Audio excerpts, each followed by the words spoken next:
beneen information boo xam ne jot nañ ko léegi bi ñuy commencé mooy benn interdiction boo xam ne CNRA ñoo ko génne muy conseil national de régulation de l'audiovisuel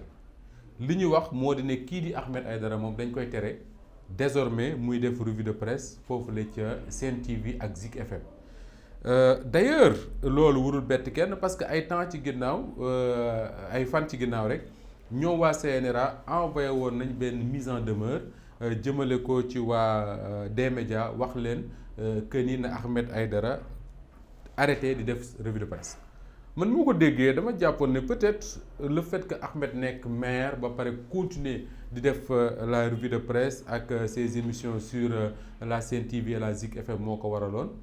ba ma jàppoon ne man gëm naa ne CNRA mënoon nañu gën a flexible foofu parce que man dama jàpp ne maire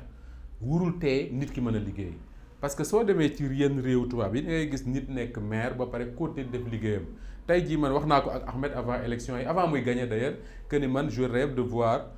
un maire boo xam ne journaliste la day continuer dem rédaction di def liggéeyam et lui d'ailleurs Ahmed ci boppam moo ma doon wax ne bis bu ma nekkee maire tamit damay continuer di def sama revue de presse et loolu dama jàpp ne ci la continuer woon di nekk c'est vrai que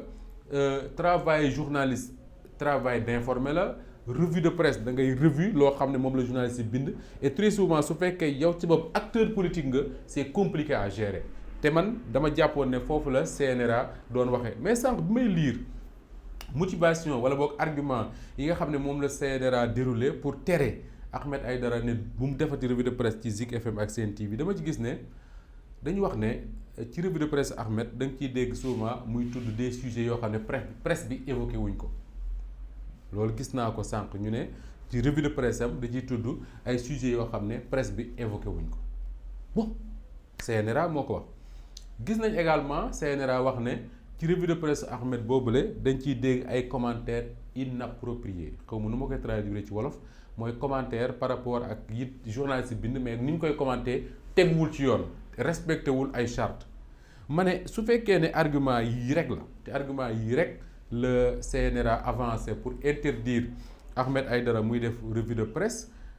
CNRA war na aller plus loin mooy interdire ñeneen ñoo xam ne dañuy def ay revue de presse waruñu yem ci Ahmed parce que bari na ci ñuy def revue de presse fii ci réew mi soo dégloo seen revue de presse ba pare nga dem xool journal ba nga xam ne moo bind la ñuy wax ak le journal ba bind bokkul yenn saa yi ñu am ay ñu évoqué ay sujets yoo xam ne soo xoolee les textes man journaliste presse écrite laa xam naa baax li may wax journaliste presse écrite li ñu bind ak li gaa ñuy revue souvent bokkul donc bu CNRA tegee ñaari argument yi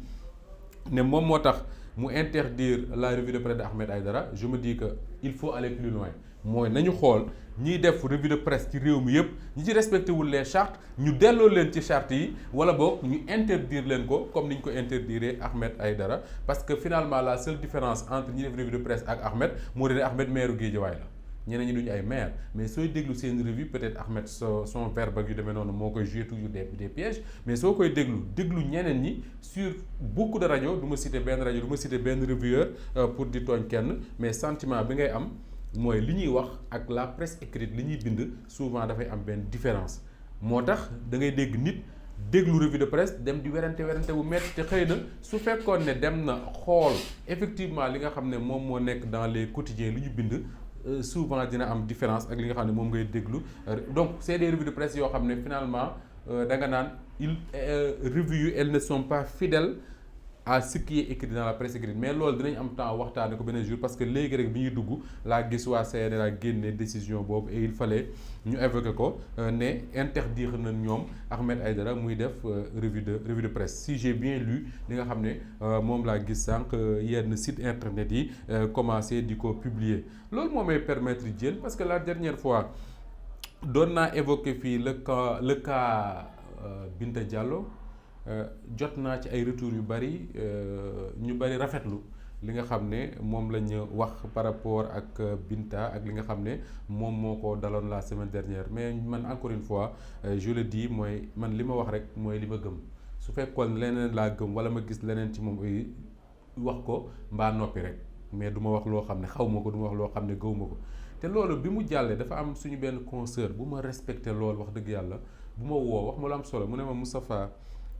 gis naa li nga wax jëmale ko ci Binta Diallo mais il faut aller plus loin ma ne ko mooy lan mu ne il faut que la presse sénégalaise ñu arrêter une bonne fois pour toutes di dàggasante ku nekk di xas sa morom parce que loolu c'est pas le rôle des journalistes et man j'ai l'impression que de plus en plus ñun journalistes sénégalais dañu commencer di tomber ci benn piège yi mooy lan mooy ñun finalement la classe politique au Sénégal dañu diviser en deux camp wu journalistes yi baax ak camp wu journalistes yi bon parfois da ngay dégg ñu naan Moustapha Diop le journaliste du peuple diw le journaliste de Nangam diw le journaliste de Sonko diw le journaliste de Macky Sall diw le journaliste de Nangam alors que finalement journaliste du peuple ak journaliste de diw yooyu ay histoire la amul on fait un travail suñu métier mooy lan mooy informer maintenant si suñu façon d'informer wala boog ci suñu façon d'évoquer certains sujets mën na intéresser kii bañ a intéresser kii bu ëllëgee mu intéresser Massamba bañ a intéresser Mademba c'est comme ça que ça se passe mais man je refuse qu'on divise la presse sénégalaise en deux groupes journalistes yi ñooy journalistes yu baax yi parce que ñoom ñooy wax li nga xam ne moo arrangé ñenn ñi journalistes yi ñooy journalistes yu bon yi parce que ñoom ñooy wax li nga xam man dama ko bañ ba très souvent je dis man sama confrère bu ma dégg ñu ne jël na ay wax jëmee ko ci man dama naan jëraluma tontu parce que dafa am benn affaire boo xam ne benn journaliste bu nekkoon Walfadjri moo ma ko waxoon boobu maa ngi nekk journaliste ci Populaire stagiaire Bakary Traoré la tudd